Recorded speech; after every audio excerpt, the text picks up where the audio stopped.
The voice of Husker Nation is on the air. This is Hail Varsity Radio.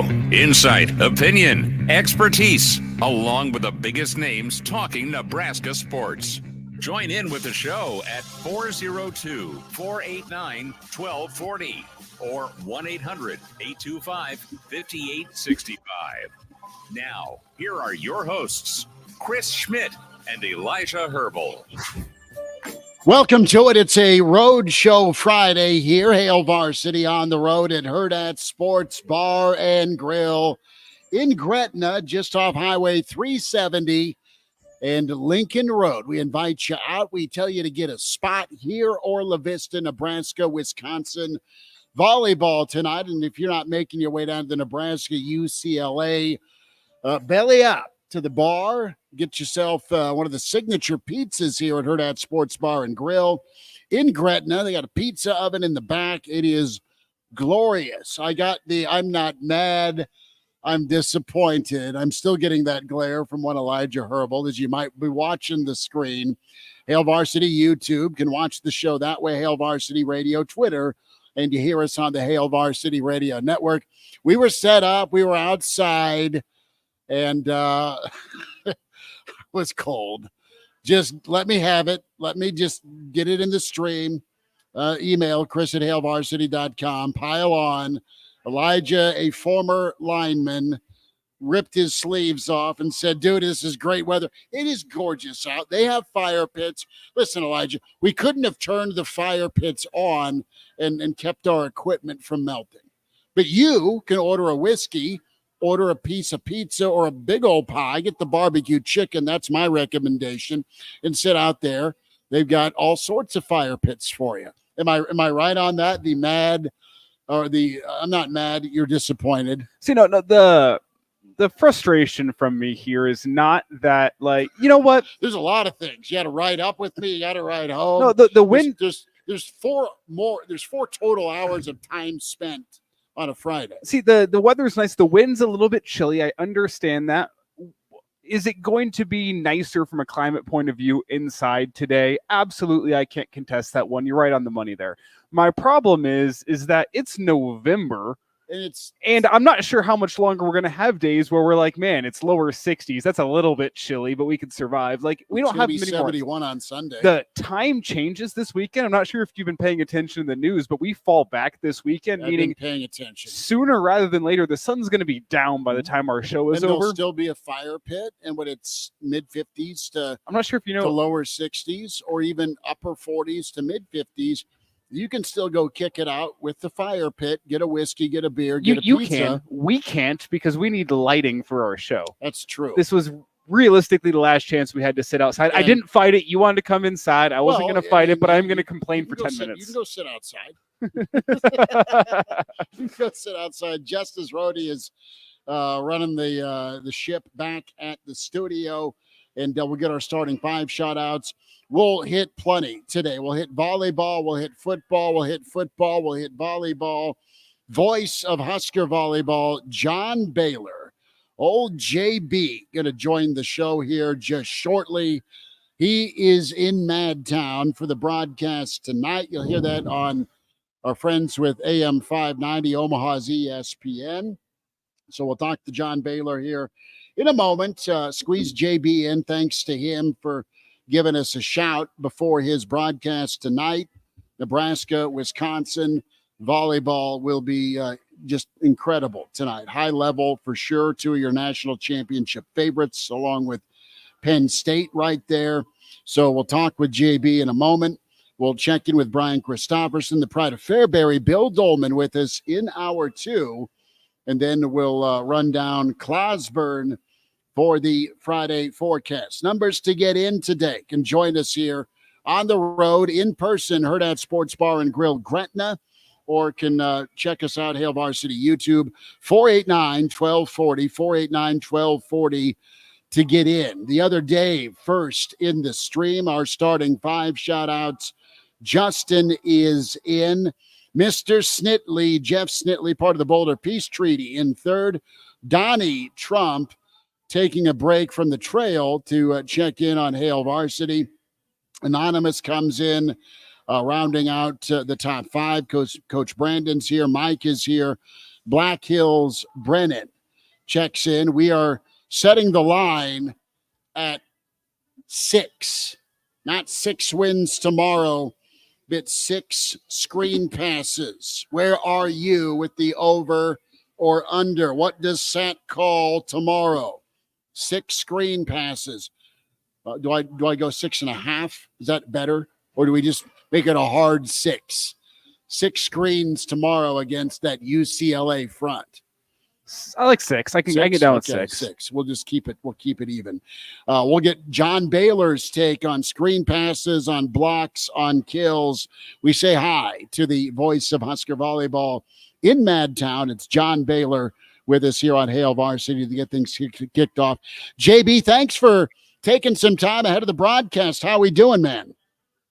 Schmitty, my goodness, that was an unbelievable lineup. I mean, I'm glad I can kick this off with Bill Doleman finishing off the whole deal. If I'm sitting around within listening distance of your show, I'm soldering in the radio dial and telling everyone to be quiet. I love it. I love it. Can YouTube us too, brother? YouTube us too. Hail Varsity YouTube. I'm gonna keep the old plug going.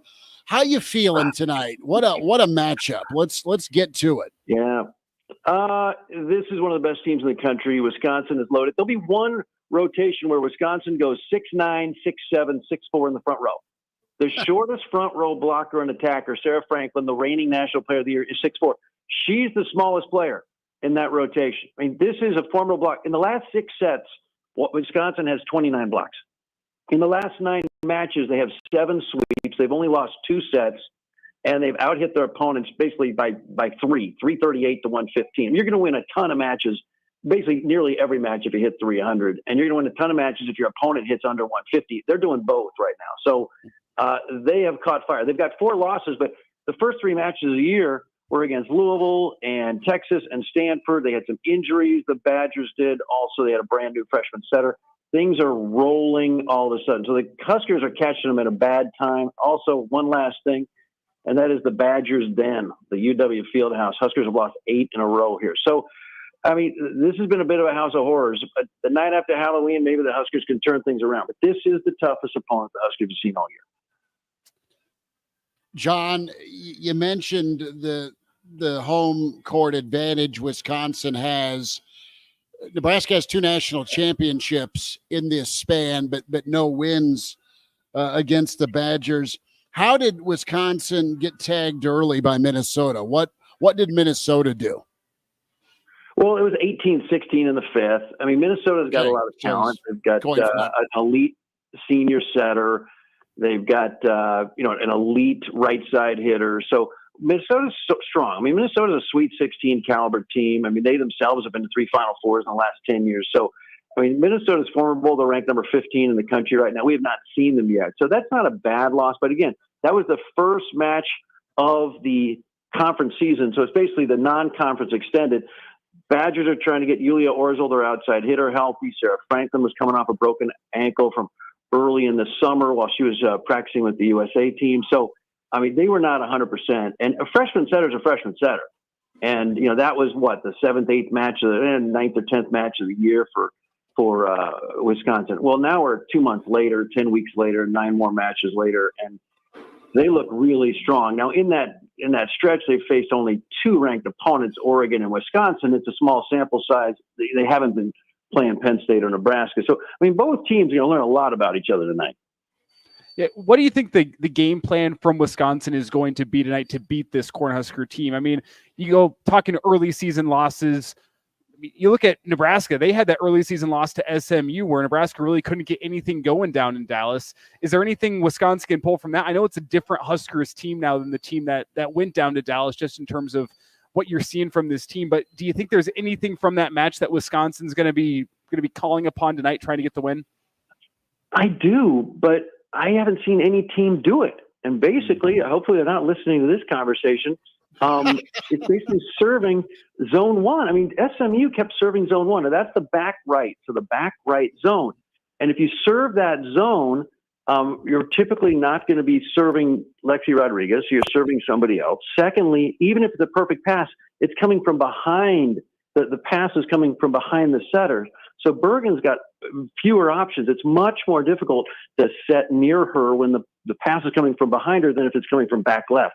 So that's what SMU did all night, and they went to town, and they caught the Huskers, just on a really off night. But frankly, they did Nebraska a favor because it was a different Nebraska team for about a month and a half. But, I mean, the last weekend was not the Huskers' best. I mean, the Huskers hit under 150 in 3 of the 4 sets against Michigan, at home no less. So, I mean, those are the kind of suffocating defensive numbers that Wisconsin usually puts on an opponent. So Nebraska needs a much cleaner match offensively. But I've always wondered all year why opponents haven't stolen from the SMU playbook and just served the back right more often. John Baylor with us, voice of Husker Volleyball, Big Red and Wisconsin tonight. And you'll hear John Baylor on the Husker Radio Network, of course, AM 590, Omaha's ESPN up here in Omaha. We're just off of 370 in Gretna here at the Hurrdat Sports Bar and Grill at _ John Baylor, where you follow JB on Twitter. Eddie Jackson, Harper, Bergen. Let's talk about Nebraska's stars, their mentality. John, you've seen them, and you've seen them in big moments. How do they thrive? What can you tell us about moments like tonight with the stars, how they shine for Nebraska? Well, Merritt Beeson got the final 4 kills against Michigan. Merritt Beeson got the kill at the end of set 1 against Purdue. They got the kill against Purdue, and Purdue had a match point. I mean, so Merritt Beeson is, and then Harper Murray takes huge swings in the Wisconsin match at home a year ago that Nebraska won. She got 5 kills in that set. So it's usually the pins. It's going to be Merritt on the right, Harper on the left, that Bergen will probably look for in crunch time.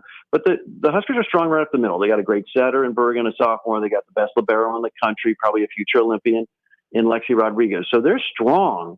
But Andy Jackson is also, a once-a-decade athlete who can just attack over 6'4" blockers. I mean, she can leap over and attack over 6'4" blockers. So you got to have the pass. If the pass is there, the Huskers can run their offense. They've got to, the Huskers always do such a great job of shutting out the noise, shutting out the distractions, just being in the moment. They've got, the master motivator and Coach Cook. I mean, Jordan is always talking to them about the mental approach. Kelly's a big-time winner. They've got a staff of great winners. So if any team can somehow mitigate the adverse forces that are going to be swirling about the UW Fieldhouse, it is Nebraska. But for this team to have success tonight, it's going to break a precedent. Last win here was 2013, and it's really going to send a message to this team, okay, we can do this. I mean, Texas was a long, long time ago.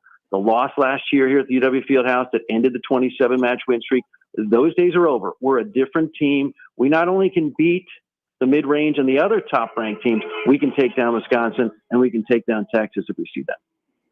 As you talk sending a message, John, what do you think this Husker volleyball team needs to do early tonight? Set 1, set 2, to send a message to Wisconsin that they're going to be here to play. Like, what are some things you're going to be watching for early in this one to see if Nebraska does stand a chance to go handle that environment and handle that team? Well, it's probably more nuanced than this, but what jumps to mind is win a set. You got to win a set here. I mean, last year it went 3. I mean, the Huskers were 27-0. They walked into the UW Fieldhouse and got swept. So you got to win in one of the first 2 sets.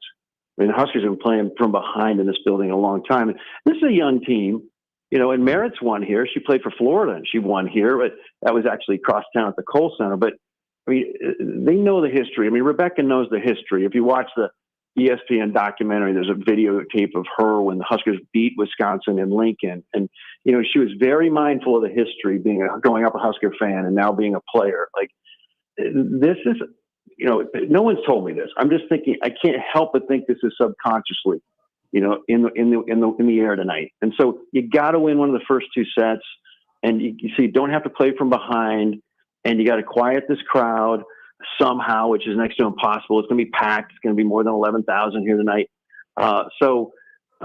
We're a mild underdog, but we can. This team can do it. I mean, this team has got a ton of talent and has been through the battles before. But make no mistake, this is a formidable challenge. And we've got 5 more weeks in the season, so this is not defining. but this is going to be revealing. Well, I love that. Refining, but reveal. I love that. 10 matches, 5 top 15s. Giddy up. It's Nebraska. It's Wisconsin. You'll love hearing it with John Baylor, voice of Husker Volleyball. JB, I'm going to put you on the spot about 40 seconds. Give me a prediction here, Nebraska-UCLA. Oh, boy. Man, one of my best buddies, Ron Pitts, used to play safety for UCLA, and he said, oh, my gosh, when UCLA would look across the field and see Nebraska warming up, they're like, oh, boy, we're in trouble. But those are the 1980s. So those are good years.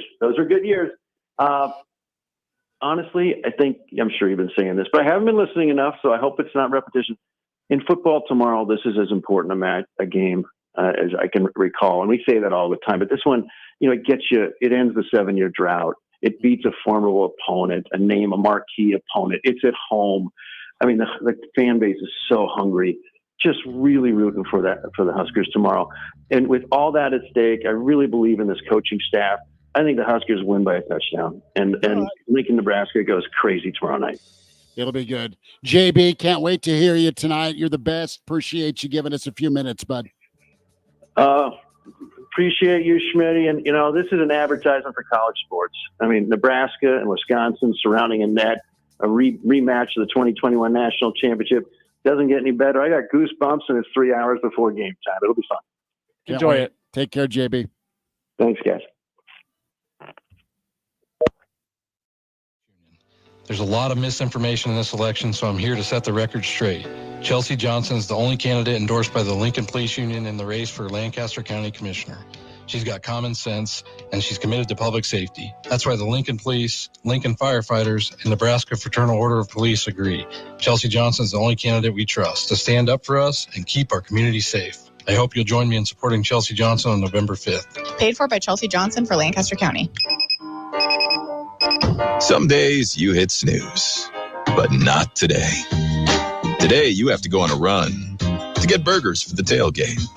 You've got to haul something heavy, a cooler stocked with Bud Light. When you've got beer and football, nothing is hard until the other team scores. Bud Light, easy to drink, easy to enjoy. Enjoy responsibly. 21 plus. Copyright 2024 Anheuser-Busch Bud Light Beer, St. Louis, Missouri. For radical liberal Kamala Harris, there's no compromising her extreme positions. What concessions would be on the table? Religious exemptions, for example? Is that something that you would consider? I don't think we should be making concessions. That's Kamala Harris, stating that doctors and nurses should be forced to perform abortions, even if they have moral or religious objections. Kamala Harris has always been extreme on abortion, supporting a radical policy of no limits and no protections up until the moment of birth. That's why Kamala Harris supports Initiative 439 in Nebraska. With its intentionally vague language, Initiative 439 eliminates common sense protections for women and children. No parental notification for minors, no requirement that abortions be performed by doctors, and no protections for women from pressure and coercion. Reject Kamala Harris's extreme agenda. On your ballot, vote for Initiative 434 and no on Initiative 439. That's 4 and no on 9. Paid for by Jim Shear for Regent. Oh no, stomach issues again? Stomach issues? Who are you? Your pancreas. I could be the real reason for your diarrhea, gas, bloating, stomach pain, or loose oily stools. I thought it was my stomach. People often do, but any of these symptoms could mean having a condition called exocrine pancreatic insufficiency, or EPI. With EPI, the pancreas doesn't release enough enzymes to break down food, but EPI is manageable. Use the symptom checker on identifyepi.com and speak with your doctor. That's identifyepi.com. Sponsored. Tired of ads interrupting your favorite news podcasts? Good news. Ad-free listening on Amazon Music is included with your Prime membership. Stay up to date on everything newsworthy with podcasts like The Daily, Up First, and 5 Things Uninterrupted at Amazon.com/ad-free. Just head to Amazon.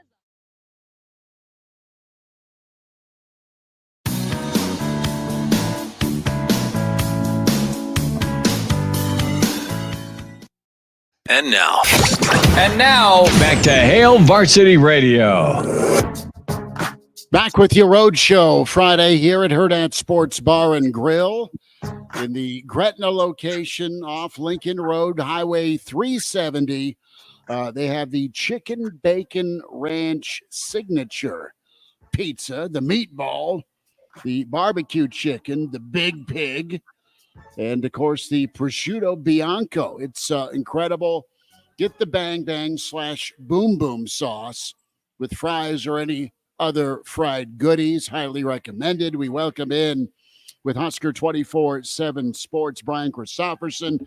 Good to spend some time with John Baylor live in Madtown a little bit ago. Let's get back to some Husker football. And BC with us. BC, big one tomorrow against the Bruins. How's your week been? Thanks for the time. It's been good, and you're right. It is a big one. It's they're always big, but when you're going into another bye week and there's 2 weeks to sit on it, and you're trying to end a drought that stretches back 8 years, there's a lot on the line. They feel like they gained something last week in Columbus, Ohio, and now you gotta kind of double down on that and show that's true. You can't give away what you think you got. Brian, with the magnitude of this game, we've talked about it a lot this week. Do you think the fan base feels it, or do you think they just look at UCLA and see a run-of-the-mill 2-5 team that you should be beating? Because we've talked about it plenty. I think the results of this game tomorrow really changes your mood as you get into a tough stretch in November, especially going into a bye week. I think the team understands that. Do you get that feel from the fan base or not? Yeah. It's a good question. I sense the fan base feels it could be a tough game. It depends what street corner you're on, right? I mean, and who you're talking to, but I think people, were kind of impressed. Okay, UCLA won at Rutgers, a team Nebraska struggled again, scored 35 on them. And then I think they've tracked through their schedule, and you see, okay, they've had to play LSU, Oregon, Penn State. They kind of had a run of games where it was really difficult. All those games they lost kind of in that like 17 to 21 point range, but those were against, very high level teams. So I think people take their record with a grain of salt, and they know it's a first year staff. And when you have a first year coaching staff, those teams can sometimes get more dangerous by the time you get to the last month of the season after everybody's kind of figured things out and how they operate. So I think it's going to be an emotional crowd tomorrow, a juiced up crowd. And I think a big help to that is how Nebraska played in Columbus, Ohio. I think the fact that they went out there and went toe to toe with the Buckeyes, even though people were disappointed in the final result, they liked the fight, and they're like, all right, that's a nice step. Now bring it home and get the win, and let's get this whole bowl drought discussion off the table and move on to other things. So I think it'll be a loud crowd. It is a response to the response ball game, isn't it? The guy behind the guy, because of how Columbus was after Indiana. It's been a fascinating last 2 weeks, BC, and then tomorrow. And I want to ask you, what is a pleasant surprise that you think is revealed tomorrow? Is it more Nebraska success on the ground? Is it Dylan returning to September form? What's a pleasant surprise? Maybe you're kind of thinking about might be in your back pocket for this Nebraska team to show tomorrow. All right, I'll put on my Karnak hat and play along. I will say that reference isn't for anybody that's under 30, probably. It's the best. Johnny Carson doing the magic. I love it. Yeah. I think that you mentioned, Dylan kind of finding the groove again, maybe downfield. I think this is a game you could see that. You're looking at a UCLA defense that is giving up, 270 yards in the air a game, basically. They're 17th in the conference of 18 teams. So they've been very stout against the run. They have some very good defensive linemen, but I do think there are some holes on that back end that you can find. And I hope Nebraska challenges it. I think they need to have a few shots that are taken early in this game. I liked, even though it ended up being ruled an incompletion, though I still think you could go back and forth on it, the pass to Nair on the second drive downfield. I like that established, okay, there's going to be some of that in this game. And I hope there's some of that early on Saturday. I'd love to see Jalen Lloyd, who has popped up basically for one catch for like 20 to 25 yards a game. You'd love to see him get a couple and maybe have that big explosion that takes the lid off. And then I think if you do that, it maybe opens up the run game. I do think they are hopeful they found a few things with the run at Ohio State. That third quarter where they had 3 wides and they got down Dowdell running downhill a bit, almost broke the really long one, but he had a couple 10, 12 yarders back to back. It felt good there for a bit. I think there's some stuff on tape in the certain formations where maybe they feel they have something. So we'll see if they can get that going a little bit more, because even though there were some disappointing aspects of that game on offense, I think there was a couple things here and there that they'll look at the film and they'll say, if we can just emphasize this a little bit more, maybe this gets this unit over the top. Brian, let's say it is a rainy Saturday at Memorial Stadium. I think if you look at the forecast now, we were sitting somewhere around 50-50 during the game, whether or not there's going to be rain or not. If it is a rainy Saturday at Memorial, how does that change the offensive game plan in your eyes? Yeah, that's always a tough one. It depends kind of, what type of rain you're talking about. If it's just a little drizzle or something, I think that doesn't have to do away with the passing game or anything like that. So I don't know that it's going to change the game plan dramatically unless it's just like a downpour or something like that. So, I assure you that they've been thinking about it, because we know that Matt Rule has his own weatherman and talks like 2 times a day. So that's been on their thoughts, and they'll have some plans, I'm sure, accordingly if it is like a heavy rain. But if it's not, I think you could pretty much, it can be status quo as far as game plan goes.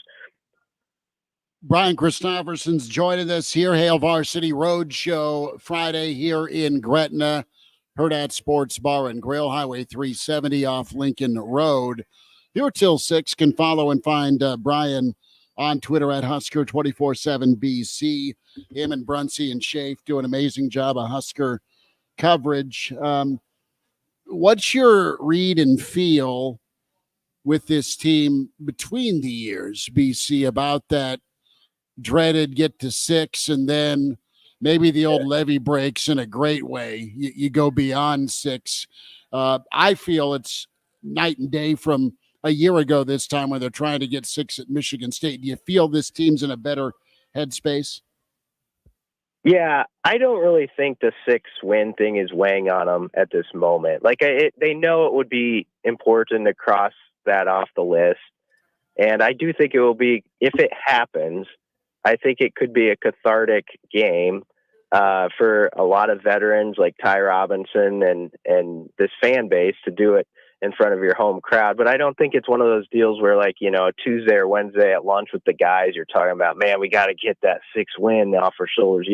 I just don't think it works like that. So I don't expect it to be a problem for them or like something that's weighing them down. I think it's more about last week's game feeling like they achieved a certain standard, especially on the defensive side of the ball, and not wanting to let that slip at all. So now it's like, okay, you've shown that you can do that against the number 4 team in the country and really just take away their run and win the majority of snaps, the heavy majority of snaps. There's no reason why not to go back that up now against UCLA. No disrespect to UCLA, but you think you can get it done. So I think that's the big thing. It goes back to that point of like, okay, you feel like you got some chips in your pocket, put them in the table and double that now. You feel like you got something from last week. Don't give it away. And so that's what Rule said right after the game too. Like he said that it'll all be for naught, if you don't come out and do it again on Saturday against UCLA. So I assume that's sort of been the talk and the mindset, throughout the whole week. It's Brian Christopherson with us here, Hail Varsity Radio. We're previewing Nebraska-UCLA. The Huskers going for win number 6 tomorrow at Memorial Stadium. And Brian, before we get you out of here, just want to get your thoughts. What are some things you're going to be watching for early in this football game to see if Nebraska's brought the right mindset, if they're playing up to that standard? What are the things you're going to be watching for? Yeah. I mean, a big thing will be, can, guys like MJ Sherman and Jamari Butler, like, bring it just like they did, like that first half that they had at Ohio State. It just completely changes everything when Ty's kind of humming along. Nash is going to be solid.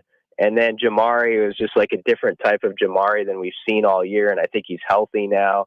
And MJ Sherman is having a really good season. But that was his best game I've seen as a Husker. And you know how this works sometimes, where there's that guy like an MJ Sherman who has like a month left maybe in their college career, and they play the best football of their life then, because they're not just because there could be another level they want to get to, but I think they want to finish it out with a high note. So if those guys are active like they were, I think we'll know it within the first 10 minutes of the game or so.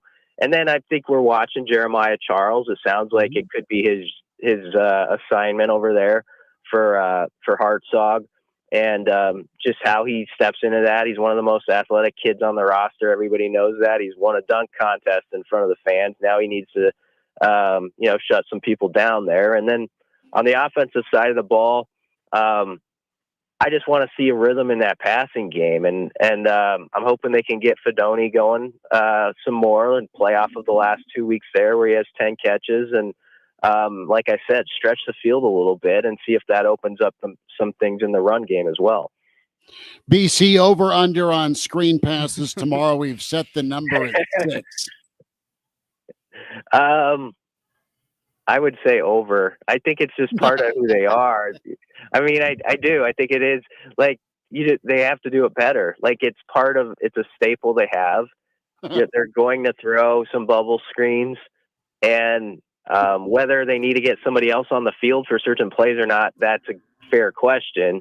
But you got to do it better. And as I said it even last week, it's like those plays should always get you 4 or 5 yards. I mean, you got to at least max out and get 4 to 5 yards there. Maybe it's not always going to be a home run, but you've got to, if you're that guy who has to get that block, you have to do it like your family's pride is on the line, and get that block to get you Corey 6 yards instead of -1.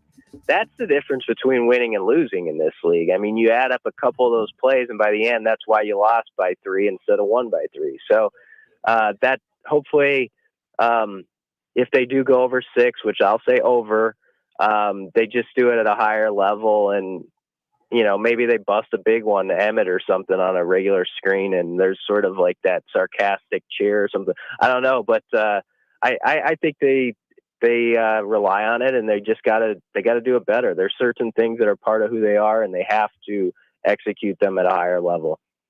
BC, appreciate it, man. We'll see you tomorrow. Always great stuff. Thanks for the time. Yeah, always enjoy being on, guys. Thanks. Have a good weekend. See you tomorrow. Thanks, BC.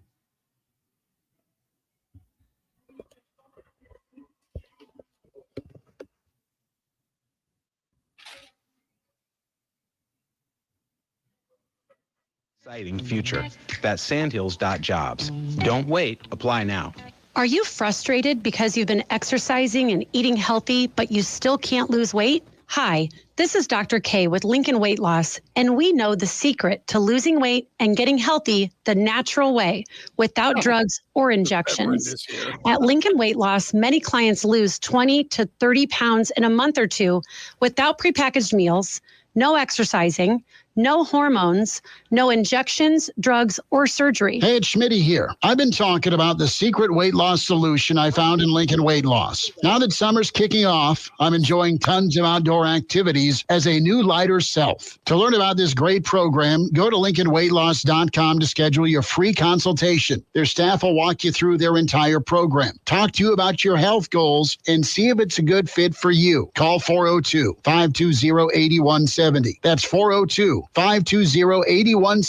or go to LincolnWeightLoss.com. That's LincolnWeightLoss.com. Results may vary. Whose team is Dan Osborne on? The D.C. Democrats. Osborne says he loves Bernie Sanders. He promised to vote to pass their Green New Deal, which would destroy farming and ranching in Nebraska. And Osborne is on record saying he would reward illegal aliens entering our state with amnesty and Social Security benefits. There definitely needs to be a clear path to citizenship.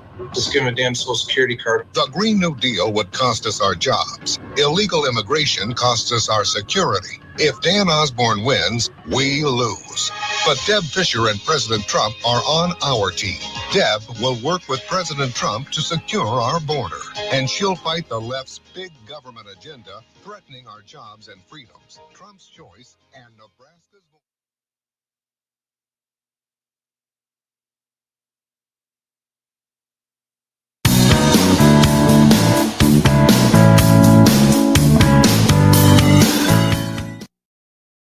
And now, back to Hail Varsity Radio. At Gretna, the Hurrdat Sports Bar and Grill. As we are inside, I got popcorn balls. I like it. I did. I am a big popcorn ball guy. Grateful Red is in the stream. Can watch the show. Hail Varsity YouTube, Hail Varsity Radio, Twitter. Reverend Rule is here. The old Reverend. Uncle Larry is checked in. Good to have Uncle Larry. If you missed John Baylor or Brian Christopherson, check out the podcast, Spotify, iTunes, Google Play. Download, like, subscribe, give us a rating, good, bad, ugly. We appreciate it.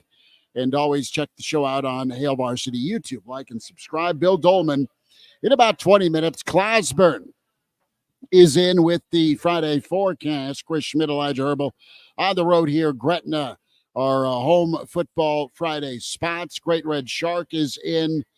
Mr. Erickson is here. Brian is in. The real Matthew. Okay.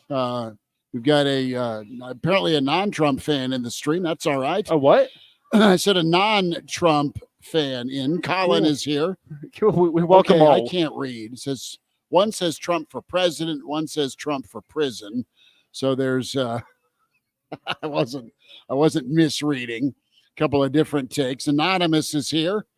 Good to have that. Robert checks in. My mother is listening in Spain yet again. Good work. Jeff is back. We're on the road tomorrow, pregame noon to 2. Single barrels, where we'll be ahead in Nebraska-UCLA. Be back there for Real Red Reaction following. Uncle Jimmy is here. Mikey Mike is in. Colin J. from South Bend and MB Husker 13. Brian asks a question. Oddly specific play tomorrow. Screen goes for 40, but gets called back because of a awesome stiff arm that gets called for an offensive face mask by the Zebras.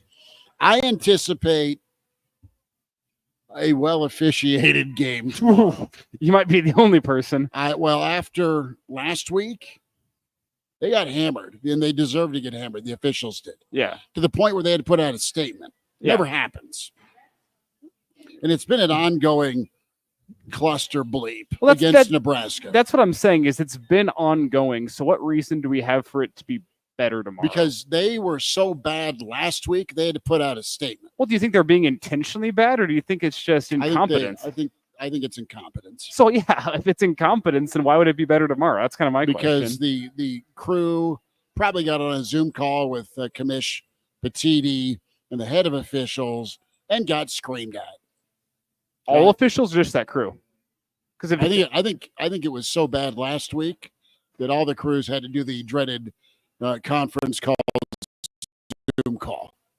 I guess we'll find out tomorrow. I don't have confidence to think it. I don't think it'll be as bad as it was last week, because last week was so exceptionally bad. So exceptionally bad. It's not going to be so obviously one-sided. But if you're expecting a game, because Matt Rule hopped up there on Monday and said, I want a well-officiated game, if you're expecting a perfect game from the officials, think again. I don't see it. It'll be watchable tomorrow from an officiating standpoint. Cross my fingers. Well, I don't know. Is it going to be watchable if they keep? If we get to 6 screen passes, will it be watchable tomorrow? That's the better over-under. This is your third straight. This will be your third straight game of calling it. and the place will melt down. That's what I was if going it's to ask. -2. You can even go back to week 2 against Northern Iowa, where it was 2nd and 9 or 2nd and 12 when they decided to throw the football. Yeah. You know what they can do? If they want to throw it short into the flat, send Emmett, or if Ramir's back, or Dowdell out into the flat and send everybody deep. Don't ask your slot guy or your outside guy to make a block. Just send them deep. Just let them run deep. Let them run free. And just dump it off. Just vacate the area. There's another way to go about this. Well, you've seen the new trend among kind of like the quote-unquote screen passes in the NFL, where it's more of your check down now, but you send a tight end out there to be a blocker in case you throw the check down. Could be an interesting idea to throw out there. But my question is, after how many screen passes do the fans pull a Texas and Ohio State and start throwing things onto the field? That's the question. Play has been stopped in Lincoln, not because of officiating, but because of the play call. Every Fairbury brand hot dog wrapper, Runza wrapper, Val's box, Pepsi bottle, it starts just raining down. Don't do that. But that's funny. Yeah, Tiger Shark Diver's onto something here, though. I've said it before with the refs. They need to be full-time employees, trained as such, and held accountable. I agree with that 100%. Just don't suck. Just because don't be I see awful some at people your say, job. "Oh, you got to start fining officials for bad performances." I don't think you can do that with part-timers, contract work employees. I mean, you can give them worse assignments. I don't think you can go and fine them. Like, how do you have true accountability with your refs? Is I think they're full-time officials throughout the entire year. I know you're only working 12 to 14 games a year, but make them full-time, train them as though they're full-time employees, get full-time type performance out of them, because you have guys that are working their 9 to 5s, 40 hours a week, and then hopping on a plane Friday night and heading out there. I don't care. But you're going to make $3,000 a game, $5,000 a game, whatever your paycheck is. Start fining these guys. If they're awful and they whiff, start fining them. Or weed out the bad. That's more the question. I think you got to weed out the bad. Well, McBride nailed it. Uncle Charlie said they're so short that they promote guys that aren't ready. And how do you get those guys ready? You make them full-time employees and train them throughout the year. That's my Carl checks in. Time to roll back the clock. Let's see some old school triple option going forward. Go Big Red. I love option football. I don't love it with my freshman quarterback that can scramble. I think Dylan it'll be nice to see Dylan maneuver around a little bit. He'll need to. But if you are comfortable with it, you saw him move in the pocket a little more against Illinois, was able to do get it going that way. Get it going that way. I think you might see more progress from Nebraska's rushing game tomorrow. I know UCLA only allows 98 a game, but I think Nebraska can find some things. I think Nebraska could maybe, dare I say, have a 100-yard rusher tomorrow.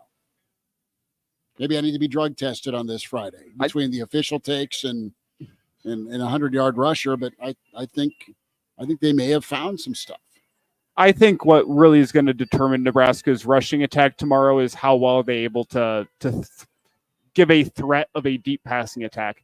How much are you going to keep those safeties from keeping their eyes in the backfield, from being able to flow downhill? Like, it's kind of the question to me. If it's raining hard, do you trust Dylan Raiola to be able to go deep with the ball? We'll see with the weather forecast tomorrow what it actually looks like. I don't know. Trust is a great word. I got to see the wideouts get off of their coverage. And that might be a better question instead of, do you trust Raiola? Do you trust the wideouts? Yeah. So, and Dylan's had some downfield throws he wants to hit. Brennan says, geez, Chris, did you check your peanut butter cups for narcotics? You might be hallucinating. The other Brian says, what? No post-game interviews, $5,000 a game. Sign me up. Captain is checked into the stream as well. I think Justin is saying Nebraska gets at least 2 interceptions on UCLA tomorrow if they're throwing the ball 45 times. We'll wind down hour 1 here at Hurrdat Sports Bar and Grill. We're in Gretna. Come get yourself a pizza. Belly up for Nebraska, Wisconsin volleyball tonight. Belly up for Nebraska, Wisconsin. When you plant Rink, you can expect excellence in every seed. Why? Because we expect excellence in every seed. For 6 generations, we've done extensive testing across the Midwest and Great Plains to select the best drought and disease-resistant varieties. This testing, plus our investment in genetic research and state-of-the-art seed processing, result in better yields. Don't leave your seed to chance. Let us help you find the right seed for your growing conditions. Rink Seed. Results since 1846. Listen to this station anytime, anywhere on Odyssey. Odyssey is your new audio home for all the music, news, sports, and podcasts that matter to you. Odyssey. That's AUDACY. All Nebraska voters now need a photo ID to vote. So let's bring it. Bring that photo ID with you when you vote in person or provide it when you vote by mail. When it's time to vote, let's bring it, Nebraska. For details, visit voterid.nebraska.gov. For radical liberal Kamala Harris, there's no compromising her extreme positions. What concessions would be on the table? Religious exemptions, for example? Is that something that you would consider? I don't think we should be making concessions. That's Kamala Harris, stating that doctors and nurses should be forced to perform abortions, even if they have moral or religious objections. Kamala Harris has always been extreme on abortion, supporting a radical policy of no limits and no protections up until the moment of birth. That's why Kamala Harris supports Initiative 439 in Nebraska. With its intentionally vague language, Initiative 439 eliminates common sense protections for women and children. No parental notification for minors, no requirement that abortions be performed by doctors, and no protections for women from pressure and coercion. Reject Kamala Harris's extreme agenda. On your ballot, vote for Initiative 434 and no on Initiative 439. That's 4 and no on 9. Paid for by Jim Shear for Regent. Slim Chickens makes it easy to feed your hungry crowd. Fresh, hand-breaded tenders, perfectly fried wings, and all the southern sides made fresh for you. It's easy. Just order on the Slim's app or website and leave everything to us. You can get it delivered right to your door. Any party, any size. Slim's has your crowd covered. Download the Slim Chickens app to order and earn rewards. Lowe's knows you want to get even more value for the holiday. That's why as a My Lowe's Rewards member, you get new member deals every week on everyday essentials, tools, and more. And you earn points when you shop. More points equal more rewards to help you save on holiday and more. Not a member? Join for free today at Lowes.com/MyLowe'sRewards because Lowe's knows deals. Program subject.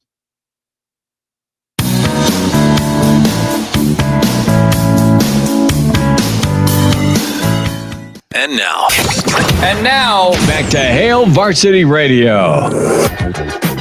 Back with you, Hail Varsity Roadshow Friday here at Hurrdat Sports Bar and Grill in Gretna, just off Lincoln Road. I got myself a popcorn ball. Awesome. Excited about that. Bill Doleman coming up here in hour 2. Clausborne with us. 489-1240. 489-1240. 800-825-5865. Can join us here on Hail Varsity Radio. Hail Varsity YouTube. Kevin checks in. Kevin loves the under if the weather is damp. Game Dog is here. Good to have you, Game Dog.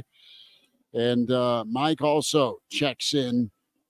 So pizza time as folks are gearing up and bellying up. They are gearing up to watch Nebraska-Wisconsin volleyball here in Gretna at Hurrdat Sports Bar and Grill.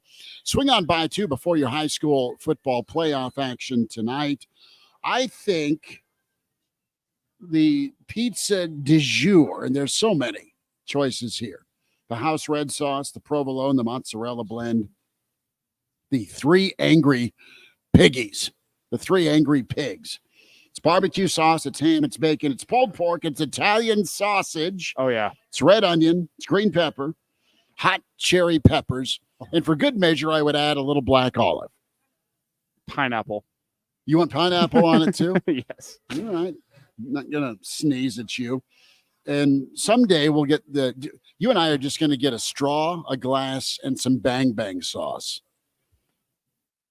That might just be a you thing. That might. I love it. It's great. It's great. I'm not sure I'd go that far. Like some of our friends and listeners are hammering the French dip. Give me the ranch with quite the straw. Good. You sick man.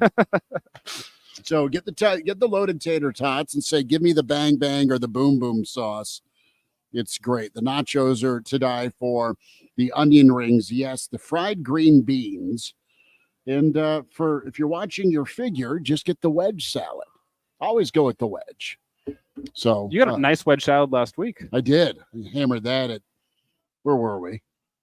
That was Hyde Park. Hyde Park, yes. It was an experience. And no, I didn't get the meat sweats. That was a common question this week.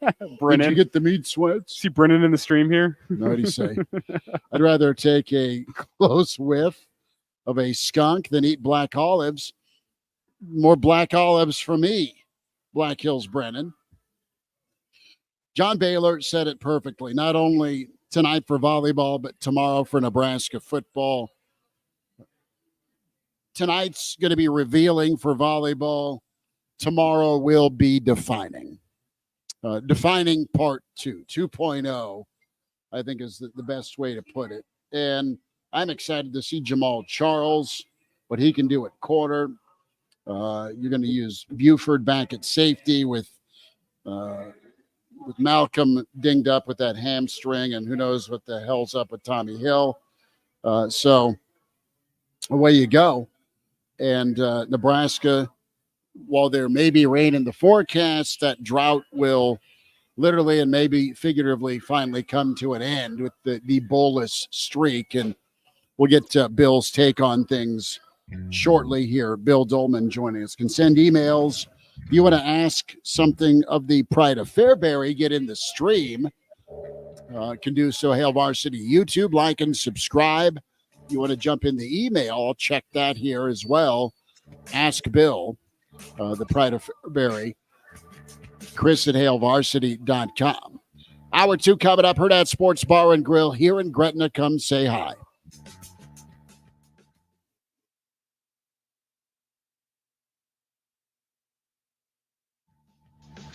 Democrat dark money groups are trying to buy the U.S. Senate, backing far-left, deceptive Dan Osborne. The leaders we trust most know Deb Fischer is Nebraska's choice. Here's Senator Pete Ricketts. Deb Fischer is my partner in the Senate, tough on the border and delivering conservative results.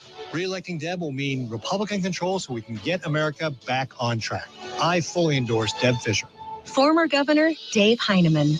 Deb Fischer delivers for Nebraska. When I was governor, Deb was one of my closest partners, helping pass what was at the time the largest tax cut in Nebraska history. President Donald Trump. Vote for Deb Fischer. She has my complete and total endorsement. She will continue to make you proud. Conservative leader Deb Fischer, Nebraska's choice for Senate. Vote on November 5th. Paid for by ESA Fund, which is responsible for the content of this advertising. Not authorized by any candidate or candidates committee. ESA-fund.com. Whose team is Dan Osborne on? The D.C. Democrats. Osborne says he loves Bernie Sanders. He promised to vote to pass their Green New Deal, which would destroy farming and ranching in Nebraska. And Osborne is on record saying he would reward illegal aliens entering our state with amnesty and Social Security benefits. There definitely needs to be a clear path to citizenship. Just give him a damn Social Security card. The Green New Deal would cost us our jobs. Illegal immigration costs us our security. If Dan Osborne wins, we lose. But Deb Fischer and President Trump are on our team. Deb will work with President Trump to secure our border, and she'll fight the left's big government agenda, threatening our jobs and freedoms. Trump's choice and Nebraska's voice. Deb Fischer for Senate. I'm Deb Fischer. I'm running for Senate, and I approve this message. Paid for by Fisher Victory Fund. Join Deb Fischer's team. Give today. FisherVictoryFund.com. This is your station for local news, talk, sports, and weather. FM 101.5, 1240 AM, KFOR, Lincoln. From ABC News, I'm Chuck Severson. If she wins, they'll be calling her Madam President. 4 days. We still got work to do. And they were in Janesville, the battleground state, Wisconsin. This afternoon, Vice President Kamala Harris walked into the local electrical workers union hall. Former President Donald Trump on stage in Warren, Michigan, on his readiness. I feel better now. I think I'm sharper and better now than I was 25, 30 years ago. You know, I do, I swear. Over 68 million Americans have voted early so far, says the University of Florida's election lab. Something Mr. Trump said about a critic is getting more official attention. It's in connection with him calling her a coward. Arizona's Democratic Attorney General says she wants this statement about former Congresswoman Liz Cheney analyzed by her office to see if it might qualify as a death threat. She's a radical war hawk. Let's put her with a rifle standing there with 9 barrels shooting at her, okay? Let's see how she feels about it. His campaign says Trump was only criticizing Cheney for her views on defense policy, and to suggest he was threatening her life would be to take his words out of context. Stephen Portnoy, ABC News, Washington. Though the latest monthly jobs report from the Labor Department was weaker than expected, only 12,000 jobs were added last month. It was for an expected reason. 2 hurricanes and worker strikes, notably the big Boeing walkout for over a month. Acting Labor Secretary Julie Su. They're not reasons that are about the health of our economy. Nobody's looking at this month and changing the overall assessment of where the economy is. We have a lot of other data for that. Unemployment rates stayed steady at 4.1%. Wall Street wasn't fazed by the jobs report. Major indexes closed higher for the day, lower for the week, but are up double digits for the year. You're listening to ABC News. Robinhood is introducing forecast contracts so you can trade the presidential election. Through Robinhood, you can now trade financial derivatives contracts on who will win the U.S. presidential election, Harris or Trump, and watch as contract prices react to real-time market sentiment. Each contract you own will pay $1 on January 8th, 2025, if that candidate is confirmed as the next U.S. president by Congress. Learn more about the presidential election contracts on Robinhood at www.robinhood.com/election. The risk of loss in trading commodity interests can be substantial. You should therefore carefully consider whether such trading is suitable for you in light of your financial condition. Restrictions and eligibility requirements apply. Commodity interest trading is not appropriate for everyone. Displayed prices are based on real-time market sentiment.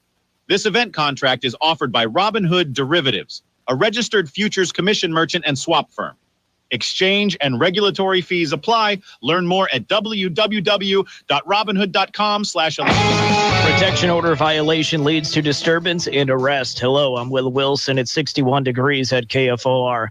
Lincoln Police arrested a 37-year-old man following an incident late Thursday night at a home in Air Park where he allegedly violated a protection order. LPD Public Information Manager Erica Thomas says Mins Rame and Colada Cruz disregarded commands from officers after they arrived, and he appeared to be intoxicated. A sergeant tried to take Cruz into custody, but he tried to pull away, and both fell into the middle of Northwest 48th Street near West Loring. During the incident, Sergeant Wagner's body-worn camera and handcuffs fell to the ground as Encolada Cruz broke free and then took off running. A Good Samaritan on the scene picked up the handcuffs and got them to the sergeant as he caught up to the suspect in a ditch about 200 feet away and took him into custody. Cruz was arrested for assault on an officer, resisting arrest, and possession of marijuana. A bag of pot was found in Cruz's sweatshirt. Daylight savings time is this weekend, and reminder to set your clock back an hour when you go to bed tomorrow night. Also, make sure your batteries are working in your smoke detector. More than half of all fire fatalities occur in homes that don't have a working smoke alarm. Lincoln Fire and Rescue Public Information Manager MJ Learman says make sure your friends, family members, and the elderly are checking their smoke alarms to see if they work and to make sure they have one in their home. Some helpful reminders from the Nebraska State Patrol if you are going to the Husker football game tomorrow afternoon at Memorial Stadium with UCLA. With a chance of rain in the forecast, the patrol encourages you to be patient on your way home from the game and watch for pedestrians around the stadium and in downtown Lincoln. Fans coming from the east should take I-180 into downtown Lincoln. Fans coming from the west should take Highway 77 to Rosa Parks Way into downtown Lincoln. Fans in need of assistance should contact any law enforcement officer or member of event staff. Fans can also text 402-472-0800 to reach Stadium Dispatch for assistance. High school football tonight, the Class A first-round playoff between Lincoln Southeast and Miller North. Coverage on KFOR starts at 6:50, brought to you by the KFOR Sportscasters Club. Increasing clouds tonight with a low near 41. I'm Will Wilson, KFOR News. Keep up with the local news, sports, your favorite talk shows, and pro shows on KFOR wherever you roam. Stream us 24/7 at KFORnow.com or on your mobile. You can download the free iHeart or TuneIn app and stream KFOR on the go. The following is a paid program. Content is provided by Hurrdat Media and may contain pre-recorded material. KFOR staff, management, and ownership are not responsible for the content, opinions, or endorsements. Some content may be provided in exchange for compensation. The smarter way to clean your floors. It's time to make the swap. Swiffer Power Mop. Introducing the new Swiffer Power Mop, the all-in-one tool that gives you a mop and bucket clean in half the time. The solution's built right in, so no heavy bucket, and the pad has hundreds of scrubbing strips to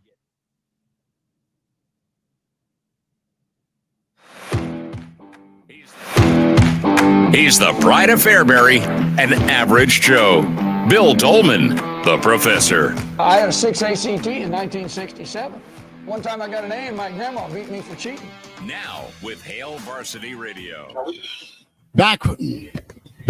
It's hour 2. It's Hail Varsity Roadshow Friday here at Hurrdat Sports Bar and Grill, Gretna, 370 and Lincoln Road, the pride of Fairbury. The professor, Bill Doleman, with us. Can watch this in the stream. Hail Varsity YouTube, Hail Varsity Radio, Twitter at HVarsity Radio to follow along. Thanks to those folks kindly that have tipped us, not only telling me to trim the nose hair, Bill, but they've given us some cash to buy you Guinness tomorrow. How we feeling? You're still stuck in the office? And appreciate you jumping on, man. What's up? Dude, if you had to grade Justice Rhody stuff, you'd be stuck in your office 24/7. Justice, care to comment? Justice is he said no. Saving his voice. He's saving his voice. Yeah, but it's you can't spell Justice Rhody without an F. Wow, that's extra mean because you actually can. C is for cookie, good enough for me. Yeah. That's where I'm at. Bill, we've been asked, and we're going to try and answer by the captain in the stream to define a screen pass. So is it at the line, behind the line? That's how I go with the definition of a screen pass. And while we're on that dreaded term, over under 6 by Sat tomorrow of the short game. Okay. Well, if we're talking at the line or behind the line, now we're getting into the minutia of exactly where it is.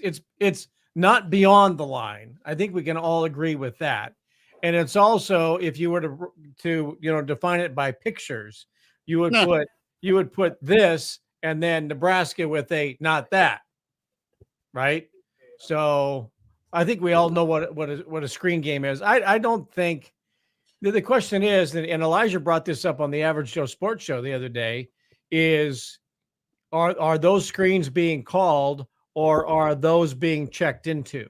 Mm-hmm. And if they're being checked into, then that may be more on the quarterback call than what is being sent in. Now, should that be what the alternative is, right? If Dylan has the option to check out of a play and in from A, and B is some sort of screen-looking thing,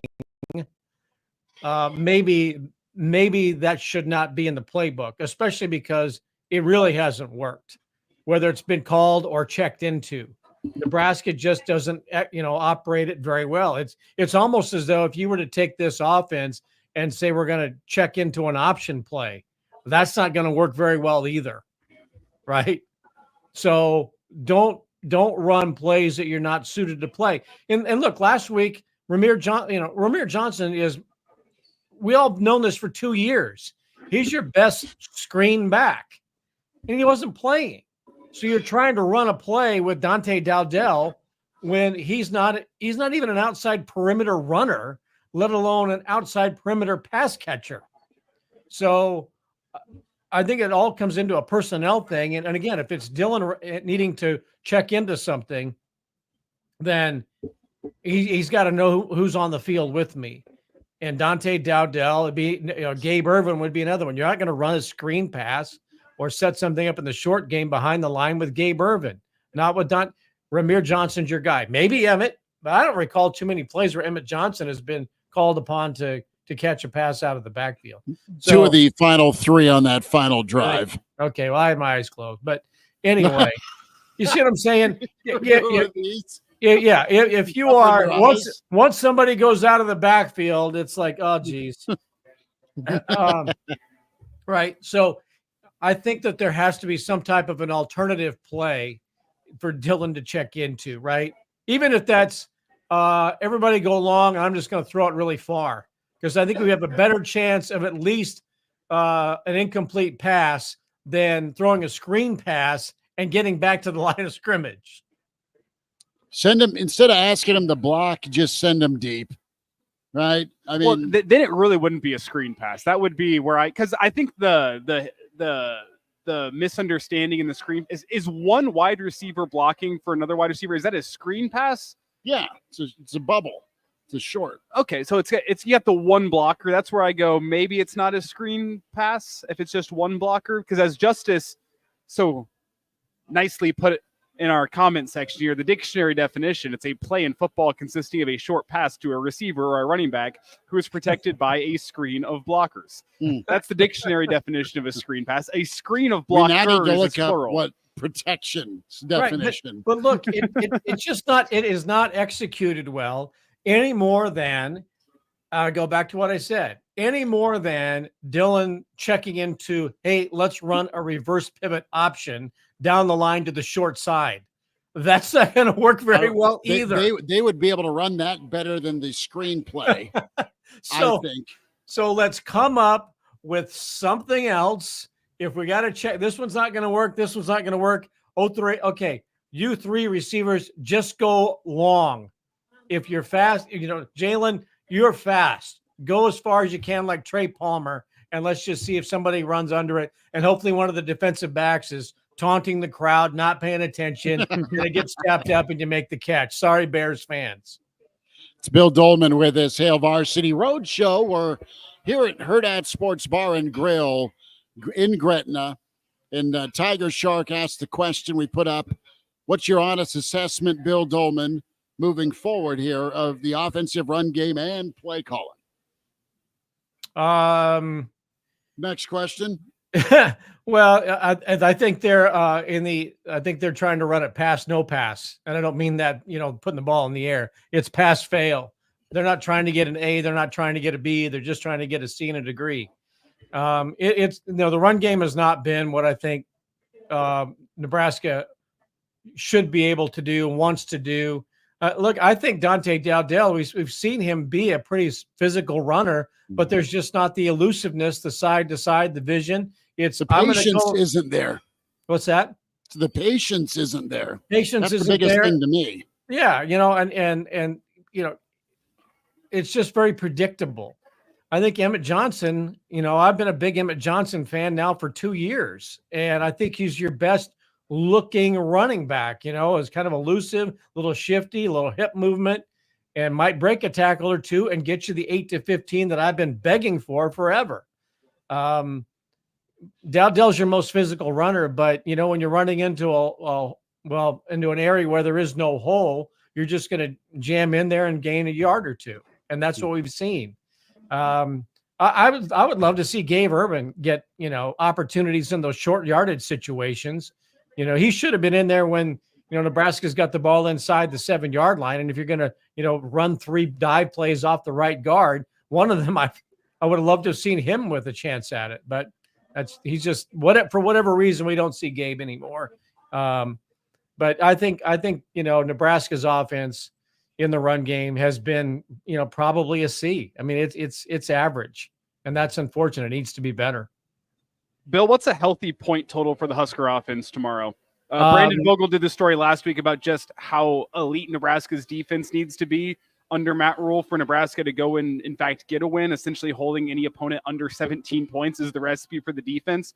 What's the point total Nebraska's offense needs tomorrow? 79. That would be healthy. That would show some health. Is that 11 touchdowns and a safety, or is that 10 touchdowns and 3 field goals? As long as the offense is three field goals, let's chase 3 field goals. I would love to see chasing three touchdowns. Let's see 3 touchdowns, and if you got to get 3 field goals, okay. But Nebraska's got to put the ball in the end zone. This is not a great UCLA team, and they've got to take advantage of that. Are they athletic? Sure, but they're 2-5, and I know they played a tough schedule, but they're playing in Lincoln, and that defense should be dominant tomorrow. They should go. You know what? How we played at Ohio State was good enough to win and should have won. As we found out on Sunday or Monday morning when the Big Ten apologized, that defense was good enough to win a game, and that defense should be going into the game tomorrow going, that's us, and let's show it again, especially in front of all these people who are going to brave the elements.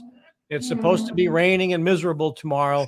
Let's prove it in front of all these people who are going to show up expecting win number 6, and let's go get it. And the offense, if the offense can get 3 touchdowns tomorrow, they're going to win. Bill Doleman's with us, Pride of Fairbury, the professor. Friday edition, Hail Varsity on the road here at Hurrdat Sports Bar and Grill in Gretna, 370 off of Lincoln Road. You're invited out. Get geared up. We'll get Bill's take on Nebraska-Wisconsin volleyball here in a moment as well. Talk to your old partner, JB, John Baylor, to get the show kicked off. Hey. He is in Madtown right now. Gearing up for that. I'm anxious here with just the topic of November. It's a storyline we're going to get to, Bill, next segment, but Nebraska 3-19 dating back to 2019. November's hard, right? And even some of the best Nebraska teams, those that didn't go unbeaten, would still have a tough November, be it if Colorado was kind of on the rise, and then you'd end with Oklahoma. So a lot of times you'd end up 1-2, 2-1, or 2-2 in November with some of the top 10 ranked teams Nebraska and TO would have. But it's always been this stacked deck, and it's been that way for a lot of Big Ten teams. It's not just you got your rival at the end of the year or a Black Friday game, or there's another team like a Minnesota that gets hot or is tough at the end of the year. You get them all consecutively. There's no Samford nestled in before the old Iron Bowl.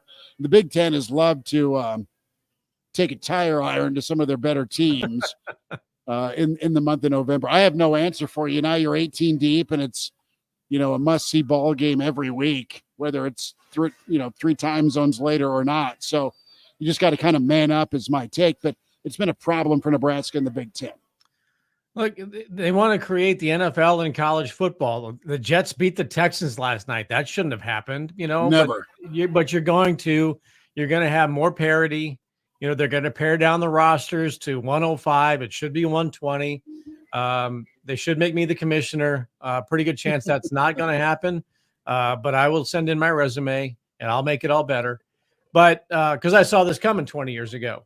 But it's the way it's going to be for everybody. And you're going to see a lot of teams are going to be going, very few teams are going to go through the month of November unbeaten. Very, very few teams are going to go through seasons unbeaten. That's just the way it's going to be nowadays. And national champions may not win their conference title, but they'll get into the playoff. And, they might get kind of hot and win a national title with 3 losses. I mean, that's just the era of college football that we're entering. So am I concerned with Nebraska going unbeaten in November? No. You just hope that they play well and don't fizzle out, and that they're competitive in every game. And especially when you go into what should be the rivalry game with Iowa every year. That should be the one where there's you want to end the regular season on a strong note. Dude, Nebraska's faded in November. Yeah. And it's not been last year was last year, but overall they have faded. And there might be a close ball game here or there, but for the most part, it's just been tough. And evidenced by the team that didn't want to go to a bowl game when they could have at 3-5, and was that the COVID year or something? And it was. Yeah. And okay, we don't want to play anymore. What? You don't want to play? I didn't want to watch anymore, so we got something in common. Well, but there's been people who said that the players did vote to play, but they were vetoed, when the fingers got, put on the scales on the other side, and certain other people did not want to work that during the holidays, apparently. Well, So I heard the each side of the ball was mixed in what they wanted to do that year. So yeah, one those side of the ball wanted to play, one side of the ball didn't want to play. and those calling the plays didn't want to do that either. I mean, that's for a book that nobody will ever read. But can you call the Moose up, and is he going to get this thing rolling or not? This tell-all book, tell-all podcast. How about that? Isn't he over there on like 10th and N, or no? No, I think the establishments downtown. Well, he was in the rail yard from time to time. Oh, I thought he was at another establishment a little further south of downtown. Funny story about the Moose. Papa Al. Where's this going? No, Papa Al would drive the Mooses to and from the airport because, the Moose wasn't always in the office. But Papa Al shook down the Mooses for 2 club level seats for Michigan State, Nebraska in that snow game, 9-6. Oh, yeah. So Carson got to go for his birthday. Papa Al made it happen. It wasn't like, club indoor, but they were, yeah, I'll get you a couple of seats. God love Papa Al say, hey, Moose, you got a couple extra tickets? The one dropping you off at the airport on a Tuesday? He drove him without allowing him to spill a drop, apparently, and that was good enough for a couple of tickets. Brother, that's why the old Bob father loved you. This is my driver and TV star, future Olympian, Bill Doleman. He has a steady hand. Hang on, I need a prediction before we say goodbye. We're up against a tough break. As Hail Varsity continues, we're here at Hurrdat Sports Bar and Grill in Gretna. Sports Bar and Grill in Gretna. Sunday morning. You can smell it. Game day. And the brisket you've been smoking since last night. A day to be with family, a.k.a. fellow football fans. Traditions make Sundays easy to enjoy. Beers do too. Bud Light. Easy to Sunday, easy to enjoy. Bud Light is the official beer sponsor of the NFL. Enjoy responsibly. 21 plus, copyright 2024, Anheuser-Busch, Bud Light Beer, St. Louis, Missouri. Take the wheel and take control of your auto insurance premium with a Drive for Less program from Battle Creek Insurance. When you drive safe, all roads lead to a lower cost on your auto insurance. Simply track your driving habits with your Battle Creek mobile app, and you can save up to 30% on your premium just by driving safe. Talk about driving a bargain. Download, drive, save. Get the app today from Battle Creek Insurance. I'm Joe Villamonte, president of the Lincoln Police Union. There's a lot of misinformation in this election, so I'm here to set the record straight. Chelsea Johnson is the only candidate endorsed by the Lincoln Police Union in the race for Lancaster County Commissioner.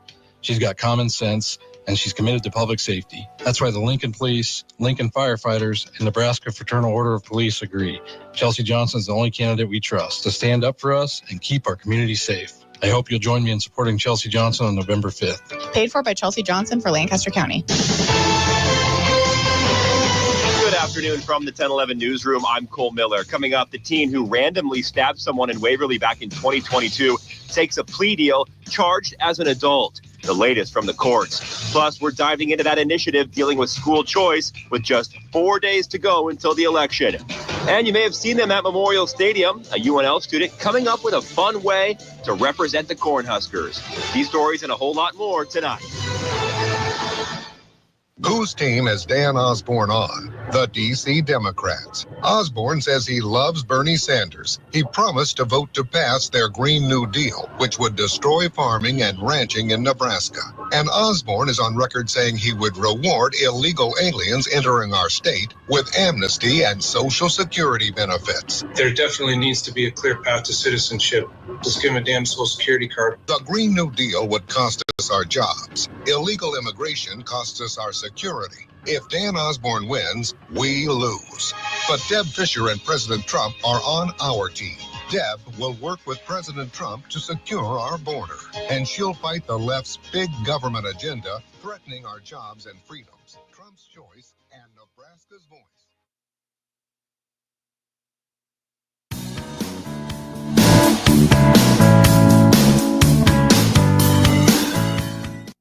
And now, back to Hail Varsity Radio.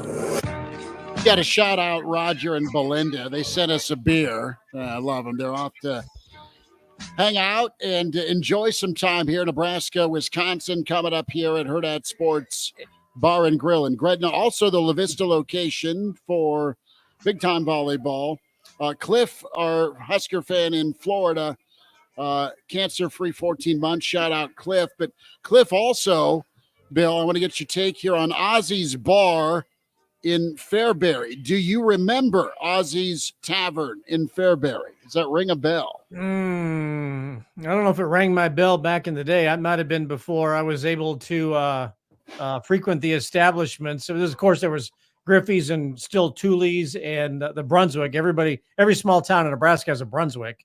I don't know if I remember Ozzy's. It may have been open when I was growing up as a Kansas had an 18-year-old drinking age back in the day. And so you've had a lot of feral cats at the border and Budweiser. Kansas being a suburb of Fairbury and only 7 miles, it was easy to run for the border and get started on that part of that chapter of life. So Washington and Morrowville and the Rock Quarry and Concordia were more frequent stops, pre-21 days. I don't know. I'm not. Was it like Footloose? What's that? Was it like Footloose? Bill, I was listening to a podcast on the way back from Columbus that was frequently mentioning Fairbury, Nebraska, except they mispronounced it Fairbury. Do you know why? Must have been a Gus Johnson podcast, but go ahead. It was not. It was a podcast about the Wild West. Do you know which Wild West gunslinger killed his first man near Fairbury? Oh, wasn't that Wild Bill Hickok? It was. It was out at Rock Creek Station. Yeah. We had it going on there. Yeah. John Dillinger, I think, made a stop there. Probably shot somebody there. You like the wings. Yeah. All right. The gateway to the Wild West. There we go. Fairbury, Nebraska. The town Arizona that smells like Husker. bacon. Love it. $20 tip. God love you, Arizona Husker. With the $20 tip, we'll have a whiskey on you, buddy. Thank you. We will. Or I'll have two and Elijah will watch. I love it. You're driving. I'll have two. Thank you very much. So, okay. I need a take on volleyball tonight. JB said it was not defining, but revealing tonight for Nebraska volleyball. That's probably a great way to put it. And there is no better wordsmith to come up with something like that than John Baylor. Hey. Yeah. I don't expect Nebraska to go to Wisconsin and beat Wisconsin. I don't think anybody really does. I think Nebraska fans hope that, they play well up there, they battle them, and then they beat them when they come here. That just seems to be the way that series ought to go. And I think beating Wisconsin at Wisconsin is a tough task. But it's as tough for them to come here and win too. I know they had the 10-match win streak that got snapped on a referee's whistle last year, and it was very cathartic and exciting for Husker fans. I think Nebraska's better than Wisconsin, evidenced by the rankings and the way Nebraska's played over its 20-match win streak or whatever it is reached now. They've had a couple of, Michigan, they go to 4 with them, and they haven't been steamrolling teams. But I think this Nebraska team is built for later this month and December, and not to win big matches right now. It would be great, but it'd be more satisfying to beat Wisconsin in Lincoln later on and take that momentum into the NCAA tournament than to go up there and win tonight. In your opinion, is it national championship or bust this year for this Husker squad? Because last year we talked about the youth. It kind of felt like a potential season, but you looked back and said, well, they're young. Is this year a national championship or bust year? No, because Bergen Riley, Harper Murray, Andy Jackson, they've got, those sophomores are pretty spectacular. I would love them to win a national championship because you'd like to see Nebraska win a national title. I think Merritt Beeson has been an incredible representative for Nebraska volleyball, and I think she has been somebody that John Cook has needed in the program for her leadership. I think that might have been missing just a little bit. Lexi Rodriguez has a lot on her, and she's very, very popular. But the way Merritt Beeson has, he talks about her being a third-grade teacher, the way she has mothered this team and come in from day one and being a captain, she's been the perfect Husker for the last 2 years. Now, almost 2 full years. I would love to see them win a title for her because she came here and has done what she has done. But after this, though, John Cook, I think, got his extension because of who is still in the program in that sophomore class and who they have coming in. Because Riley, I said first week of last season, she's going to be the best setter in the history of Nebraska volleyball, and she's already there. But with Andy Jackson being so dominant, Harper Murray maturing, I think they've got a chance to do some more next year. A couple of years from now, ask me that, and I'll say, yeah. Bill Doleman's with us, Pride of Fairbury, the professor. Hail Varsity here, Hurrdat Sports Bar and Grill, Gretna. Bill, will get you out. Give me a prediction. What happens tomorrow, Nebraska and UCLA? I think Nebraska. UCLA is great in name only. It's a big school. It's in Los Angeles. Oh, really? Yeah. Look, it's got a brand. It just doesn't have the team. It's got the name. They're averaging 2.5 yards per carry. Their quarterback's been sacked 20 times. They're -7 in turnovers. They're 2-5 on the year. This is a day for Nebraska's defense to absolutely dominate. And yeah, they may not score 3 touchdowns, but if it's 17-7, it will seem like 70-7. I don't know. I don't think they score. I think if the weather's bad, it truly is a day for the defense. And I think Nebraska wins this one pretty handily.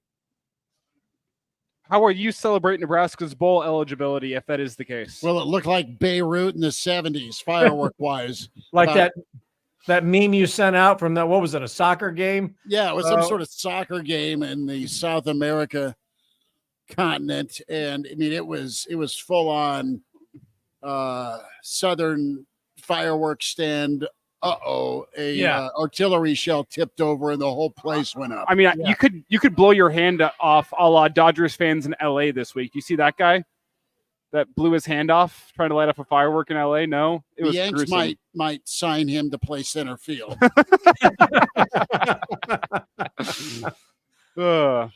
Yeah, I think it will be it'll be bedlam if Nebraska gets the win tomorrow. I think the defense will dominate. I think Dillon will have a very good game.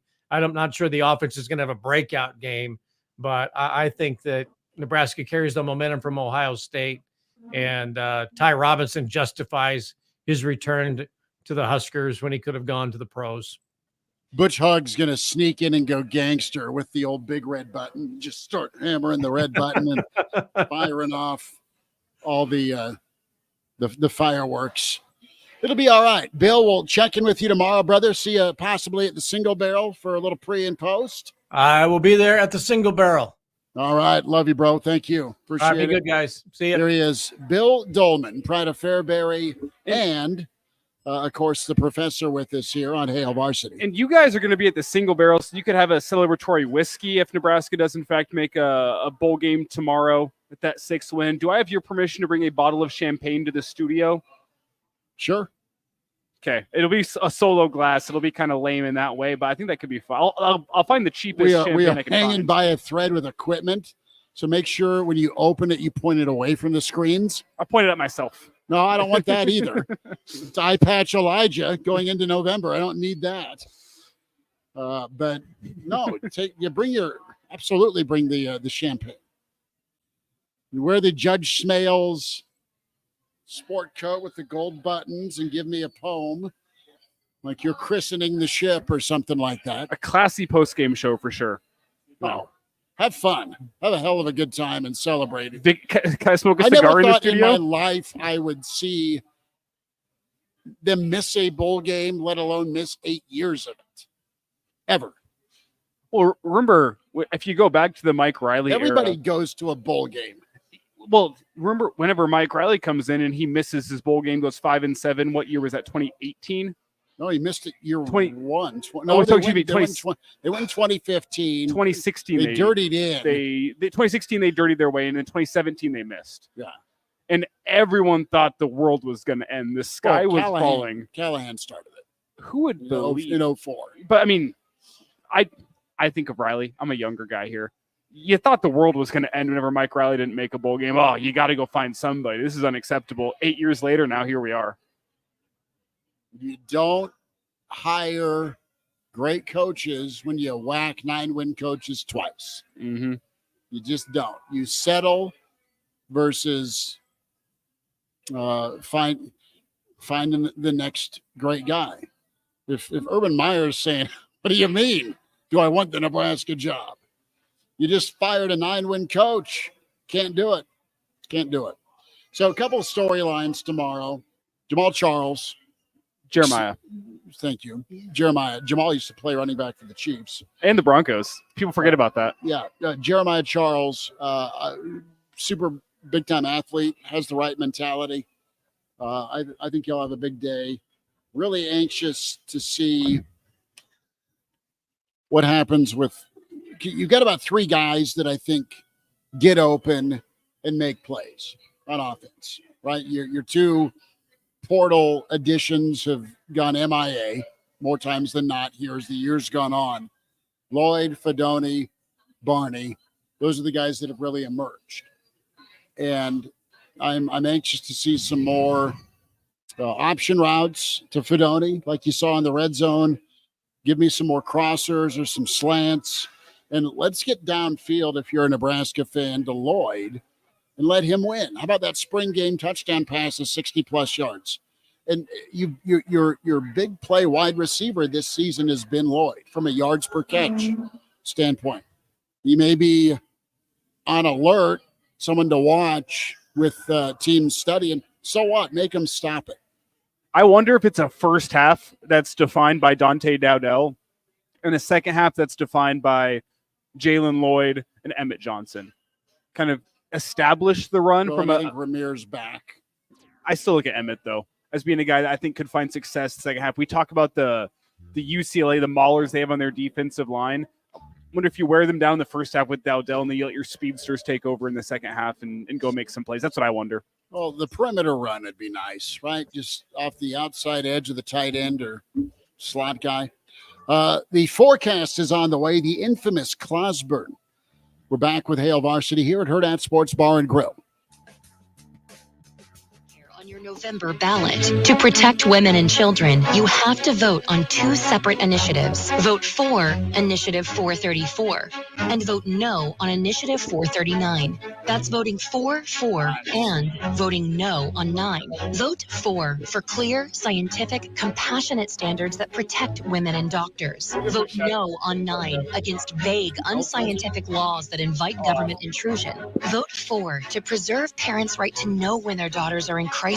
Vote no on 9 against care by those who aren't licensed physicians. Vote for to protect patients, women, and children across Nebraska.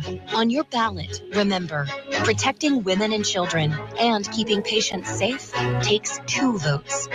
Vote for Initiative 434 and vote no on Initiative 439. That's 4 and no on 9. Paid for by Protect Women and Children. Are you ready for game day? Skip the parking hassle and jump on the Big Red Express. Catch the shuttle to and from all UNL home football games from 4 convenient lots: North Star High School, Northwest High School, Gateway Mall, and South Point Pavilions. Service starts 2 hours before kickoff, and the last bus leaves 45 minutes prior. Need a ride back? Buses load up on our street after the 4th quarter. Buy your tickets in advance. Download the Token Transit app today. Show your phone, and you're set to ride. Game day is better on the Big Red Express. The real difference between Deb Fisher and independent Dan Osborne. Fisher's bought and paid for by special interests and corporations. Osborne's not.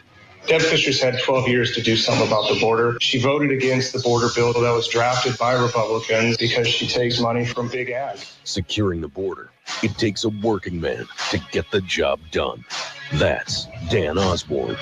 Retired career politicians PAC is responsible for the content of this advertising not authorized by any candidate or candidates committee. For radical liberal Kamala Harris, there's no compromising her extreme positions. What concessions would be on the table? Religious exemptions, for example? Is that something that you would consider? I don't think we should be making concessions. That's Kamala Harris, stating that doctors and nurses should be forced to perform abortions, even if they have moral or religious objections. Kamala Harris has always been extreme on abortion, supporting a radical policy of no limits and no protections up until the moment of birth. That's why Kamala Harris supports Initiative 439 in Nebraska. With its intentionally vague language, Initiative 439 eliminates common sense protections for women and children. No parental notification for minors, no requirement that abortions be performed by doctors, and no protections for women from pressure and coercion. Reject Kamala Harris's extreme agenda. Ballot. Vote for Initiative 434 and no on Initiative 439. That's 4 and no on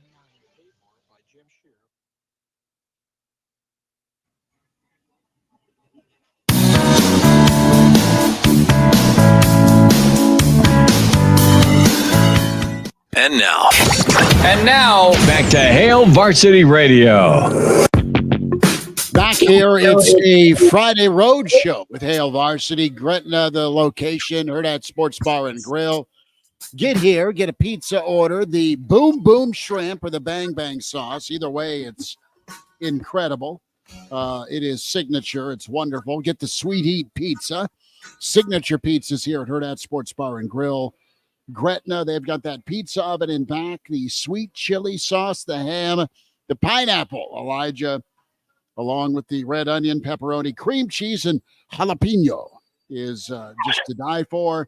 The meatball pizza, ricotta, basil, and yes, meatballs. We welcome in. He's imaginary. He wears red. It's Clausborne with us here on the Friday Forecast, Hail Varsity Road Show. Claus, how we doing? Thanks for a few minutes, bud. Well, I'm doing okay. Been listening to the intro of this segment there. You're talking about boom, boom, and bang, bang. I was worried you were giving the talk to some of your live listeners there, but apparently you're talking about a menu item and everyone should order too. Yeah. Claus, did you make it out of Halloween and Diwali okay? Well, there were certainly a lot of fireworks where I was. A lot of candy handed out, no razor blades in there, but I did have something come to my door that I'm consulting my lawyers about. You see, somebody has sent out a flyer, and I don't like to get political, but a flyer that depicts Senate candidate Osborne as a fairy godmother. Listen, if there is going to be one person in this state that is a mythical being with the last name that ends in Byrne, it's going to be me. So whoever sent that out will be hearing from my attorney. I like it. Claus, it's awesome to have you back in, brother. Let's get to the forecast. Without further ado, a little music. Never hurt anybody. As he noted, there we go. All right. We'll start off South Carolina, Texas A&M, the Fighting Trevs, and Elkos. -3 A&M. They are in the top 10. They are playoff worthy right now. South Carolina, dangerous 4-3. They almost got Bama on the road. They've been right there. They were right there with Georgia as well this season. I like South Carolina. Give me South Carolina outright, the win at home, and the win by 3.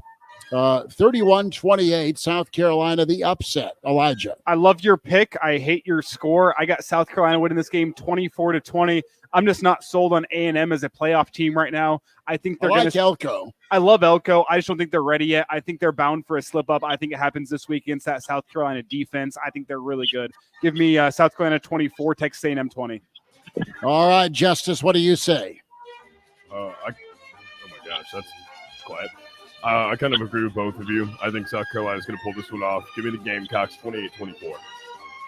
Justice, nod yes if you want to participate because of your voice. You do? Oh, he's okay, good. He's you're good. Okay, you're good. Claus, what happens here? A&M or South Carolina? Well, as you fellas know, I've goofed on A&M a lot about their traditions because anytime someone does something more than once in College Station, it's suddenly a sacred Aggie tradition. But I think I'd rather have that than what the four-letter network tries to push on us every South Carolina game, saying that South Carolina has such a cool pre-game tradition. Congratulations on power towels and playing Sandstorm like every junior high volleyball team in the country. When I hear that song after those commercials that played every single break of every college football game, I'm less likely to get excited for Gamecock football and more willing to dip my fries in a Frosty. So I'm going to take South Carolina in this one, 24, and A&M 21. Shout out Black Hills Brennan. He is hunting. Yes, he's hunting whitetails up in the Black Hills. All right. Big game hunting for James Franklin, 1-9. Look at that transition. 1-9 all time. That's a different kind of hunting than Christopher used to do on O Street back in the 90s, but whitetail. Jeez. Ohio State, 3.5-point favorite. Allard is good to go. Give me the Nittany Lions outright. It's going to be a little bit more of a higher scoring ball game, but give me Penn State 35. Give me Ohio State 31. The Buckeyes go full meltdown in Columbus. Elijah. I don't think the Buckeyes can afford another slip-up. I've talked plenty this year in the Friday forecast about who's got more to play for. I think it's Ohio State. They lost to Oregon, a poor showing against Nebraska. I think they have more to prove this week. And I think Will Howard, he's a Pennsylvania native. He still holds a chip on his shoulder from Penn State, not recruiting him. He said as much last week. Give me Ohio State to win this game and win it somewhat comfortably, 34-24 for the Buckeyes. Okay. Justice, what say you, Ohio State or Penn State? I think it's a whole lot of Buckeye in this one, guys. I'm going to go with Ohio State 42-28. Ryan Day finally gets a statement win. Claus, what do you expect? Penn State, Ohio State. Well, you know, fellas, I got to get serious for a minute. I just cannot respect an institution that sees an absolute injustice happening and turns a blind eye. Those that could correct the problem also turn a blind eye. And then days later, we get a statement saying, essentially, with the benefit of hindsight, I wish I had done more. And I'm talking, of course, about the officials in our game against Ohio State last weekend. Oh, yeah, of course. That's what you're talking about. I'm going to take Penn State in this one. I'll take the Nittany Lions, Christopher. I like your score, but I can't have the same, so I'll say Penn State 31 and Ohio State 28. Claus says 31-28, Penn State. We are Penn State. Friday forecast is ongoing. It's Hail Varsity here at Hurrdat Sports Bar and Grill in Gretna. And come on by, get a spot for Nebraska and Wisconsin. We move to Michigan. Ohio State and Michigan circled at the end of the year. Oregon favored 14.5 at Michigan. Michigan's fighting for pride, maybe fighting for Sharon. Isn't going to matter.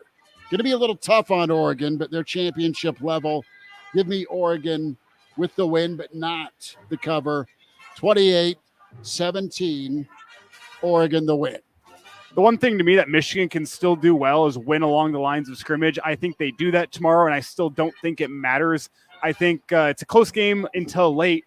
Dylan Gabriel, one of the best quarterbacks in America. I think he goes and makes some plays with the ball in his hands in his fourth quarter. Oregon wins. Michigan covers in a lower scoring affair, 21-14. Oregon gets a victory. Justice, what do you got? Guys, I think Oregon's the best team in the nation by far, but I think Michigan has just enough to cover this one. Give me the Ducks with the win, but a Wolverine cover, 35-21. Claus will wrap up on this for this segment. What do you got here? You going Oregon, you going Michigan? Well, it's no secret that I'm not a big fan of the SEC or the four-letter network who loves them, so I'm hoping a team from another conference can go out and win the national championship. And right now, our best hope appears to be Oregon. So I'm pulling for Oregon. In fact, I haven't rooted for the Ducks this hard since Gordon Bombay and Charlie Conway took on the Hawks for the Pee Wee State Championship. I'm going to say Oregon 31 and Michigan 17. A cover, but a win for Oregon. Claus, hang tight for us, okay? Okay.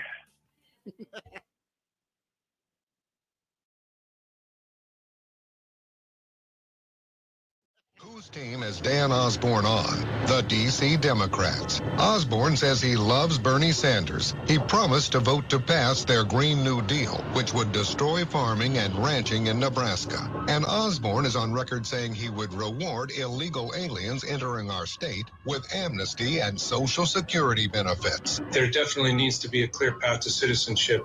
Just give him a damn Social Security card. The Green New Deal would cost us our jobs. Illegal immigration costs us our security. If Dan Osborne wins, we lose. But Deb Fischer and President Trump are on our team. Deb will work with President Trump to secure our border. And she'll fight the left's big government agenda, threatening our jobs and freedoms. Trump's choice and Nebraska's voice. Deb Fischer for Senate. I'm Deb Fischer. I'm running for Senate, and I approve this message. Paid for by Fisher Victory Fund. Join Deb Fischer's team. Give today. FisherVictoryFund.com. If you enjoy feeding birds, but squirrels have taken over your bird feeder, eating all the wild bird feed, then you need to stop by Wild Bird Habitat. They have the largest selection of squirrel-proof bird feeders, squirrel guards to protect your current bird feeders, and wild bird feeds birds love but squirrels dislike. It's all at the Wild Bird Habitat store, Alamo Plaza, 56 on Highway 2, or north at 4900 Dudley Street. Let them help you feed the birds, not the squirrels. Home ownership. At Progressive, we know it's part of the American dream. It's sea to shining sea, and water damage as far as the eye can see. It's freshly mowed grass, and a fence that was freshly vandalized by a pack of unruly teens. It's also around-the-clock protection when you bundle your home and auto with Progressive, which can help keep the American dream of home ownership alive and kicking. Get a quote at Progressive.com. Progressive Casualty Insurance Company, affiliates, and other insurers. Not available in all states. Every day, Cintas service reps help businesses get ready for the workday. They provide freshly laundered workwear delivered every week. Mats, mops, restroom and cleaning supplies. First aid and safety products to help your employees stay safe. They even test and inspect fire extinguishers and emergency lights. Cintas helps keep your business running smoothly. See what Cintas can do for you. Visit Cintas.com. Oh, I'm ready! And get ready for the workday. An official message from Medicare. Medicare plans change from one year to the next. And this year, it's important for you to review your current coverage and compare all your options during Medicare open enrollment.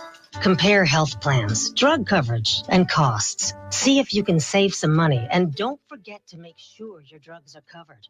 Open enrollment ends.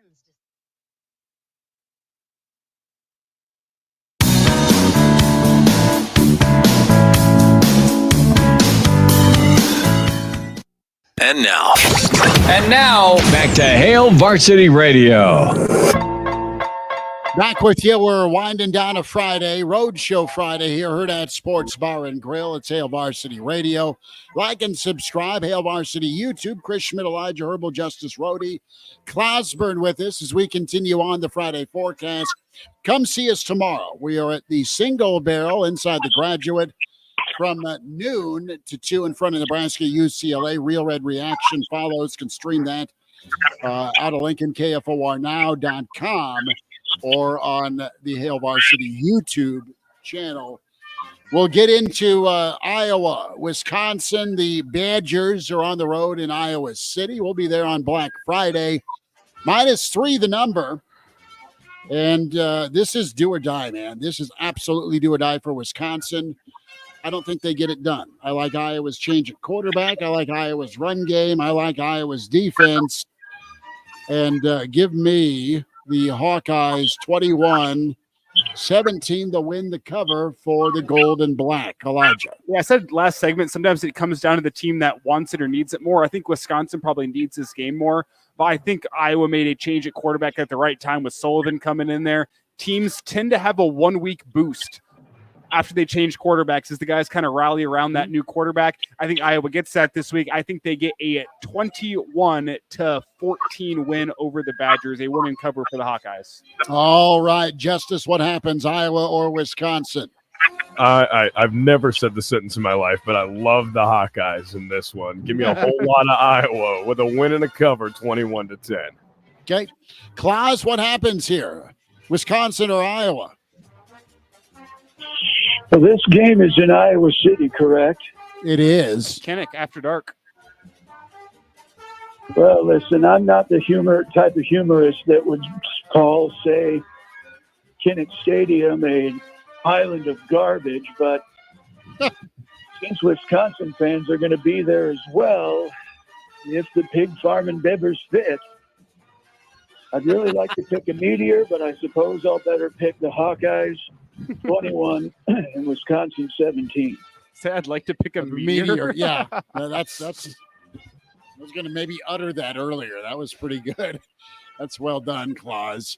Nebraska-UCLA started at 9.5 down to 6.5. Over under 39.5. Give me Nebraska 24-13. Nebraska's run game looks as good, maybe a little better against this front, which will give you encouragement. Dylan finds his rhythm. The black shirts raise hell. I like Nebraska to win and cover, Elijah. I think the rain makes this thing ugly. I love the under. Give me Nebraska to win, UCLA to cover 14-10, a low-scoring affair. Justice, what do you got? I think Nebraska goes back to an old friend of theirs, and that's a score similar that they've had twice in the season. Give me the Skurs win and cover, 28-10. Okay, big win and cover, says Justice. Clausborne, the floor is yours. You're imaginary. You wear red. You are such a treat, my friend. As we get into November, what happens? Well, a lot of people say that UCLA is a great academic school, and they say that the N on the side of our helmet stands for knowledge. But if you look at the side of the UCLA helmet, you'll notice they don't know which letters in their own school they should capitalize. And when you realize that, it's not too surprising that even their best coach, John Wooden, had to teach their players each year how to tie their shoes. I don't think UCLA is going to play very smart. I think Nebraska will. We'll win this game 24-10, and that is not 3 touchdowns with a field goal. That is 4 touchdowns, 4 missed extra points, but a win nonetheless. Claus, we love you. Appreciate you, bud. Okay.